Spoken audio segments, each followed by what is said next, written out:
পুঁজিবাদীদের স্বার্থ রক্ষাকারী এই সমকোড মানছি না, মানব না। শ্রমিকদের অর্জিত অধিকারকে ধ্বংস করার জন্য এই সমকোড মানছি না, মানব না।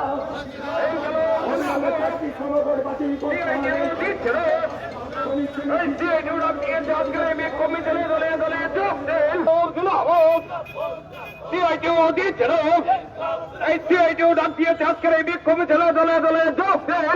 চলতে দেওয়া যায় না। এটা দেশের জনগণের, শ্রমজীবী গরিব মানুষের চরম স্বার্থবিরোধী একটা দানবীয় সরকার।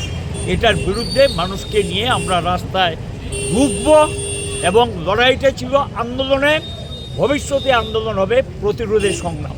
প্রতিবাদ থেকে প্রতিরোধের দিকে যাচ্ছি আমরা। এবং পরিষ্কার কথা, গোটা দেশে একটা বিদ্রোহের রূপ নিয়েছে শ্রমজীবীদের মধ্যে। কেন? এটা তার ভবিষ্যৎ বিপন্ন। স্বাভাবিক কারণে পিছের দিকে যাওয়ার কোনো রাস্তা নেই, সামনে যাওয়ার পথ ছাড়া। কাজেই তাদের নিজেদেরকে রক্ষা করার জন্য এই লড়াইতে নেমেছি। আজকে এটা প্রাথমিক পর্যায়ে আমরা শুরুয়াত করলাম এবং এই লড়াই চলবে। এবং 10টা ট্রেড ইউনিয়ন দিল্লিতে বসেছে, আরও আলোচনা চলছে সংযুক্ত কিষাণ মোর্চার সঙ্গে। দেশকে যদি তারা এটা না করে হয়তো একটা অচল করার দিকে শ্রমজীবীরা যেতে বাধ্য করবে, তার জন্য দায়ী থাকবে সরকার।